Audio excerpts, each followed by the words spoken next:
पत्नी ने ना जाने क्या किया था कि पति ने गुस्से में आकर अपनी पत्नी के एक के बाद एक कई थप्पड़ जड़ दिए। हमेशा हर सिचुएशन को शांति से हैंडल करने वाली पत्नी भी इस बार इतनी अशांत हो उठी कि उसने अपनी चप्पल ही निकालकर पति की ओर दे फेंकी। चप्पल पति के बालों को छूते हुए निकल गई। ये किस्सा यहीं पर खत्म हो सकता था, मगर पति ने इसे अपनी मर्दानगी का विषय बना लिया और बात बद से बदतर होती चली गई। रिश्तेदारों ने भी आग में घी का काम किया। किसी ने कहा, जो औरत अपने पति को चप्पल से मार सकती है वो ना ही तो वफादार हो सकती है और ना ही पतिव्रता। ऐसी औरत परिवार ही नहीं पूरे समाज पर कलंक की तरह है। बीवी के पक्ष वाले भी कहाँ पीछे रहने वाले थे। किसी ने कहा, 21वीं सदी में भी जो स्त्री के साथ मारपीट करते हैं उन्हें तो जेल भेज देना चाहिए। तो कोई कहता, जरूर उसको कोई और पसंद आ गई होगी, इसलिए अब पत्नी से मारपीट करने लगा है। बात कोर्ट तक पहुंच गई। दोनों पक्षों ने एक दूसरे के खिलाफ केस फाइल कर दिया। पति ने चरित्रहीन होने का तो पत्नी ने दहेज और शारीरिक उत्पीड़न का आरोप लगाया। 2 वर्षों से अधिक समय के लिए केस चलता रहा। इन 2 वर्षों के दौरान दोनों पति पत्नी अलग अलग रह रहे थे। इन 2 वर्षों के दौरान दोनों पक्षों के समर्थकों की संख्या कम हो गई थी। पहले जहां दोनों पक्षों में समर्थकों का समूह होता था, अब गिने चुने लोग रह गए थे। पति और पत्नी दोनों की आर्थिक स्थिति भी इस समय के दौरान नीचे गिर चुकी थी, जिन्हें वो अपना शुभ चिंतक समझ रहे थे। पैसों की बात आते ही उन्होंने भी अपना पलड़ा झाड़ लिया था। अगर कोई देने को राजी भी हुआ तो मोटे ब्याज की शर्त पर। आखिरकार वही हुआ जो सब चाहते थे, डाइवोर्स। हर कोई खुश था, दोनों पक्षों के रिश्तेदार, उनके माता पिता और दोनों के वकील। लेकिन 5 साल की सुखद शादी और एक सुंदर बेटी होने के बाद मिले इस डाइवोर्स से पत्नी मूक थी और पति शांत।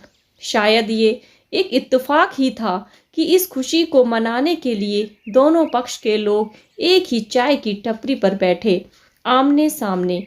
इत्तेफाक इसलिए क्योंकि ज़्यादातर लोग जो एक दूसरे के विरोध पक्ष को सपोर्ट कर रहे थे, वे एक दूसरे को अच्छे से जानते भी नहीं थे।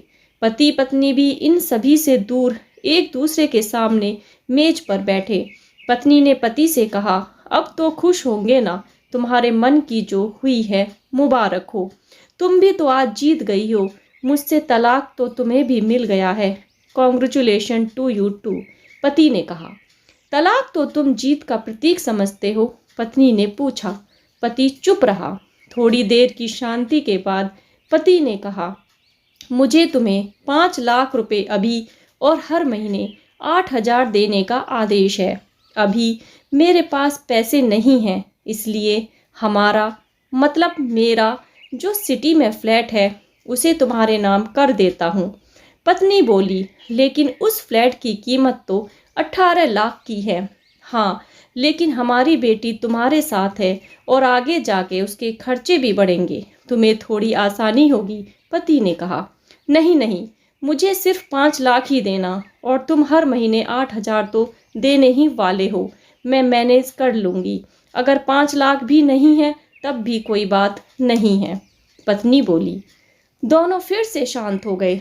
पति सोचने लगा, कितनी भोली और समझदार है ये औरत, जो कुछ समय पहले तक मेरी पत्नी थी और अब अनजान है। यह वही है जो कम से कम खर्चे में घर चलाती और पैसे बचाकर मेरे जन्मदिन और बर्थडे पर हमेशा मेरे लिए नए कपड़े खरीद कर लाती और मेरा इतना ध्यान रखती। कभी बीमार भी हो जाती थी तो पैसे बचाने के लिए मुझे मालूम ना होने देती और घरेलू नुस्खे से अपना इलाज कर लेती। मगर घर में कोई और बीमार होता तो तुरंत डॉक्टर के पास लेकर जाती। मेरी ही मति मारी गई थी मैं ही अपनी झूठी मर्दानगी के चक्कर में इतनी बड़ी गलती कर बैठा। पत्नी के दिमाग में भी उथल पुथल चल रही थी। अभी भी वैसा का वैसा ही है। पहले भी खुद से ज़्यादा हमारे बारे में सोचता था और अब भी वही कर रहा है। यह वही आदमी है जो मुझे एक्सीडेंट से बचाने के लिए खुद मोटरसाइकिल के आगे कूद पड़ा था और अपनी उंगली तुड़वा बैठा था। पता नहीं कौन सी मनहूस घड़ी में मैं झगड़ा कर बैठी। पति ने मौन तोड़ते हुए पूछा, अब तुम्हारी कमर का दर्द कैसा है? ज़्यादा तकलीफ तो नहीं होती? पत्नी हल्का सा मुस्कुराई और बोली, अभी भी होता है। अब तो पेट में भी पेन होता है, जिससे काफ़ी वीकनेस सी महसूस होती है। वो तो होगा ही। तुम योगा या कसरत भी तो नहीं करती हो। अब किसी गायनेकोलॉजिस्ट को ज़रूर दिखा देना, पति ने कहा। तुम बताओ, तुम्हारा अस्थमा कैसा है अब? क्या अब भी दौरे पड़ते हैं? पत्नी ने पूछा। हाँ, पड़ते हैं, पहले से ज़्यादा, क्योंकि अक्सर इन्हेलर भूल जाया करता हूँ याद दिलाने के लिए तुम जो नहीं हो अब, पति बोला। पत्नी की आंखों में आंसू आ गए। वो बोली, तुम्हें मेरे चरित्र पर सवाल नहीं उठाने चाहिए थे, तो ये परिस्थिति आती ही नहीं। हाँ, मैं जानता हूँ तुम बहुत अच्छी हो। मुझसे गलती हो गई, बहुत बड़ी गलती। मैं लोगों के बहकावे में आ गया था, पति बोला। तुमने भी तो मुझ पर दहेज का इल्ज़ाम लगाया था, वो बोला। गलत था और इस बात का मुझे भी पछतावा हुआ है, पत्नी ने कहा। पति कुछ कहना चाह रहा था लेकिन हिचकिचा रहा था।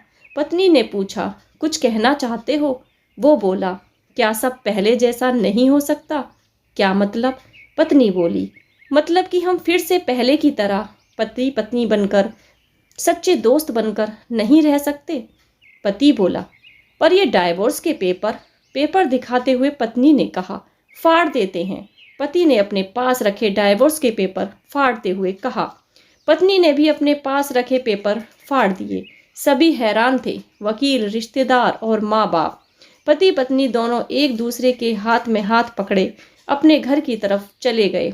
दोस्तों, यह कहानी उन हर पति पत्नी के लिए बड़ी सीख है जो छोटी छोटी बातों पर लड़ते हैं और इन झगड़ों को बड़ा बना के अलग होने का डिसीजन ले लेते हैं। प्यार और झगड़ा तो एक सिक्के के दो पहलुओं की तरह हैं। दोनों को स्वीकार करना होगा, तभी यह पवित्र रिश्ता उसकी मंजिल तक पहुंच पाएगा। धन्यवाद। आशा करती हूँ कि आपको ये वीडियो पसंद आई होगी, तो प्लीज़ लाइक और सब्सक्राइब ज़रूर करें। Thank you.